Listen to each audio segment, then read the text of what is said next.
আসসালামু আলাইকুম। সম্মানিত মুসল্লিবৃন্দ, কেমন আছেন আপনারা?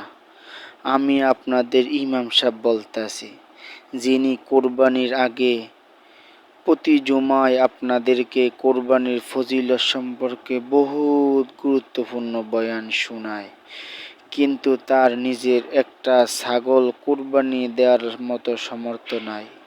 যিনি ঈদে আপনাদের বাচ্চাদেরকে নতুন নতুন কাপড় চোপড় কিনে দেওয়ার জন্য বয়ান করেন, কিন্তু তার নিজের বাচ্চাদের একটা পাঞ্জাবি কিনে দেওয়ার মতো পয়সা আর থাকে না।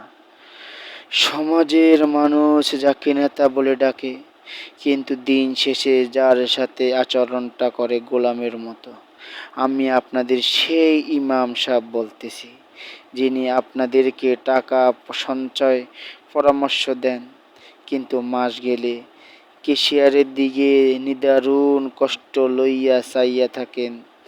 যখন আমার বেতনের টাকা হাতে পাব, আমি আপনার সে ইমাম সাহেব বলতেছি, যিনি আপনাদের সাথে লইয়া হাত লইয়া মুনাজাত করি, আয় আল্লাহ, প্রবাসে যারা আছে, ব্যবসায়ী ভাই যারা আছে, সবার টাকা পয়সা তুমি বরকত বাড়াইয়া দাও, কিন্তু তার নিজের টাকা বরকত নাই। আমি আপনাদের সেই ইমাম।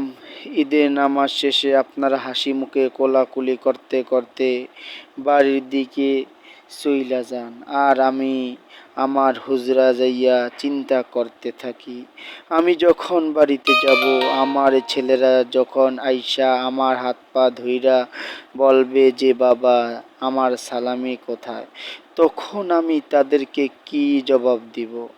আপনারা আমাদের যে বেতন দেন তা দিয়ে আমরা ছেলের সালামি দিব, সংসার তো খরচ হয় না।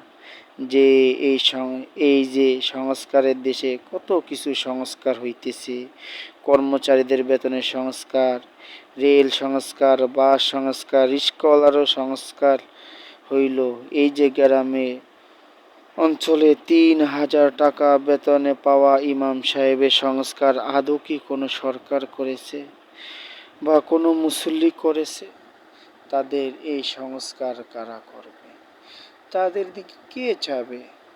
তাদের ৩,০০০ টাকা বেতন লইয়া কত কষ্ট করে তাদের বাবা মা ছেলে মেয়েদেরকে নিয়ে তাদের জীবন যাপন চলে। এই হলো একজন সাধারণ ইমামের কষ্টের কথা আমি আপনাদের কাছে তুলে ধরলাম। কত কষ্ট!